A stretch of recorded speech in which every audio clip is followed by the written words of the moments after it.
چې دی ورور دی راوړی د بدخشان د پنجشیر نه پنجشیر نه راوړی دی دا د اوبو په واسطه باندې او هوا لکه چې دی د دغې په واسطه د دغه پیپ کې هغه سر ته ګیس ډبه لګولې ده چې د کوزېدو سمه لار ورته نشته ده په دغه پیپ کې بیا د دې پیپ همدغې نه هم بیا ډایرکټ همالته ښي مطلب تیل مې هیڅ مصرف نه غواړي هیڅ مصرف نه غواړي یو کال نه یو نیم کال څخه ډېر زیات وخت وشو چې د مناګي ډیم چې ورته وایي په ټپور ولسوالۍ کې موقعیت لري او په دغه سیمه کې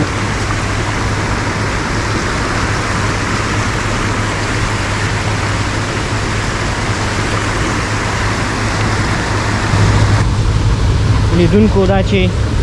زمونږ په غرنیو سیمو کې څومره پرمختګ شوی دی موږ په خپل هم نه یو خبر ماشینونه دي دوستانو د دغه ماشینونو په واسطه باندې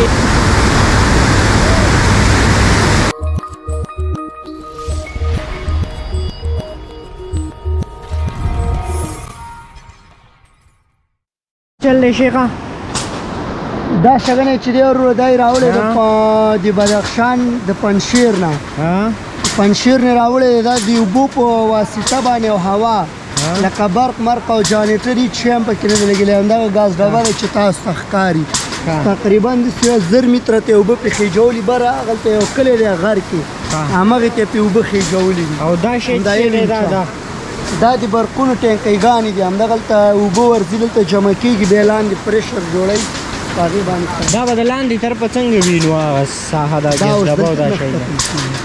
کته کېدنه ډبه پورې همدغسې لا ښه دلته چې کته کېږي ځای هم خراب دی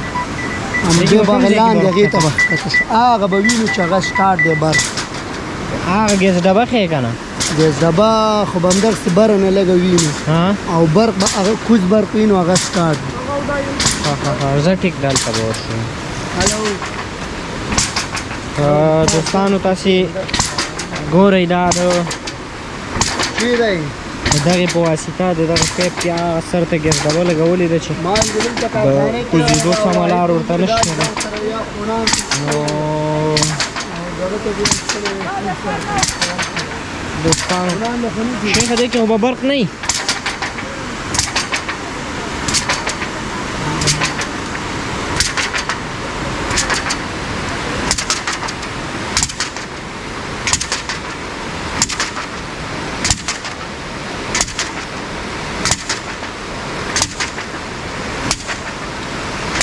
دا لاره یو څه خرابه ده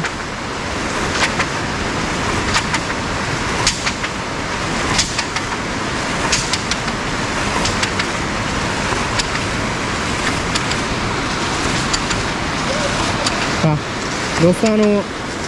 د دغه ګیس ډبې په واسطه باندې وایي چې دی د بدخشان نه دغه ګیس ډبه راوړې ده د دغه ځای نه عجیبه سیستم دی اوبه خېجولي دي او تقریبا 1000 متره وړاندې یو کلی دی چې هغې ته د دغې په واسطه اوبه انتقال کړي دي شیخه د دې سیند نه دغه اوبه خېجولي دي دا اوبې د دې ولې نه وله ورکړي دي په دغه پیپ کې بیا د دې پیپ همدغې نه هم بیا ډایرکټ همالته ښي مطلب تیل مې هیڅ مصرف نه غواړي هیڅ مصرف نه غواړي بس دغه د هوا په سیستم باندې داخل دی نو دوستانو دلته هر کلی کې کورا کور خلکو ځان ته د برېښنا زمینه برابره کړې ده او په دغه واله باندې برېښنا برابره کړې ده ځکه چې تقریبا د یو کال نه یو نیم کال څخه ډېر زیات وخت وشو چې د مناګي ډیم چې ورته وایي په ټپور ولسوالۍ کې موقعیت لري او په دغه سیمه کې موقعیت لري چې دغه واله د مناګي ډیم څخه راغلی دی انشاءالله په راتلونکو ورځو کې به بیا هلته هم ځو تاسې ته به ښایسته خوندوره خپرونه پرې جوړوم نو دغه واله ترې راغلي دوستانو د هغې یو نیم کال غالبا کېږي چې برق غیر فعاله دی نو په دغه خاطر پخوا د جمهوریت وخت کې خو البته دغه ډیم بیخي فعاله نه و کار پرې روان و خو برق یې نه و ورکلی بیا چې برق ورکو یو څه وخت برق و بیا خراب شو د هغې نه وروسته بېرته نه دی شروع شوی نو د جمهوریت په وخت کې دلته کورا کور خلکو ځان ته برېښنا جوړه کړې ده او د دغه والې څخه استفاده کړې دغه ځای کې برېښنا کوټ یو ساس کلی دی چې هغې خوا ته ورځو تاسې ته یې ښایم چې دلته یې څنګه سیسټم کلی دی.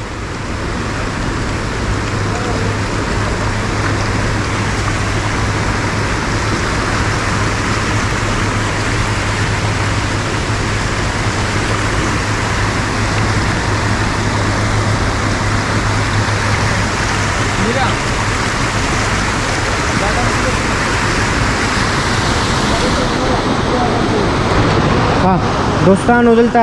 یو د برېښنا کوټ هلته و یو دلته دی دلته هلته بل چا اساس کړی دلته بیا نو بل چا اساس کړی دی.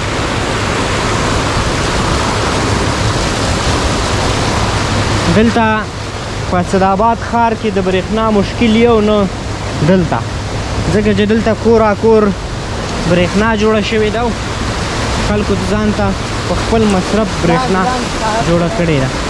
هلته لاندې کوزېدنه کېږي شیخه راځه دواړه کوزېږو او تعدي کړي.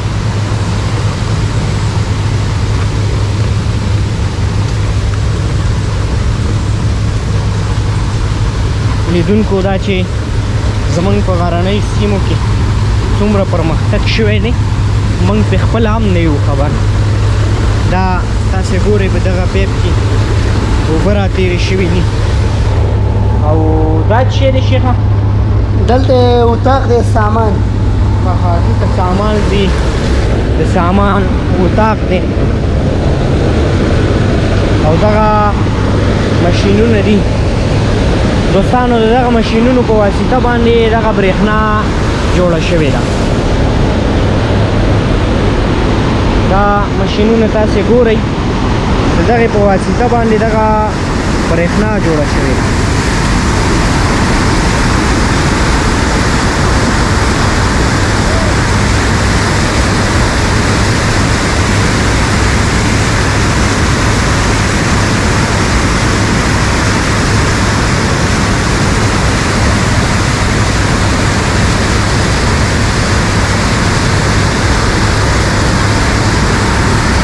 لیدونکو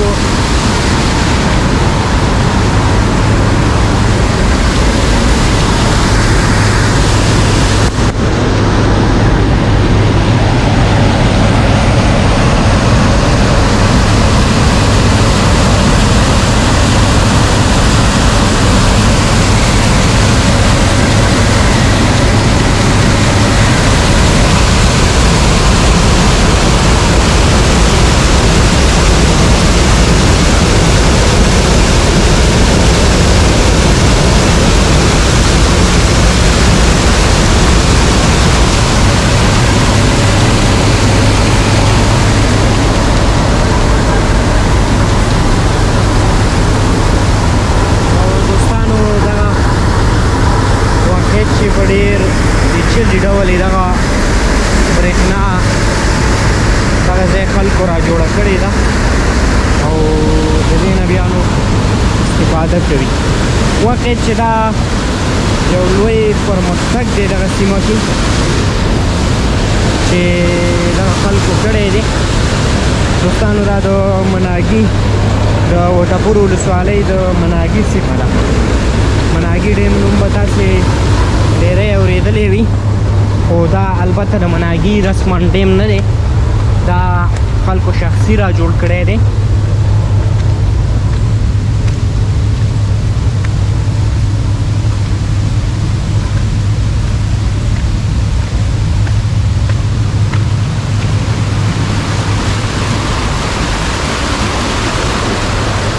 او په دغه ځای کې ورته د دغه والې نه بېلابېل اوبه راماتې کړي دي.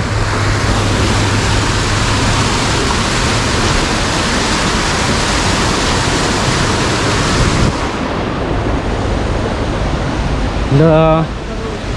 دې نه لاندې بیا د ګرمول ډاک سیمه ده. او دوستانو تاسې دلته دغه ډیم وکتو چې د برېښنا ډیم جوړ شوی دی. نو دا خپرونه په همدې ځای کې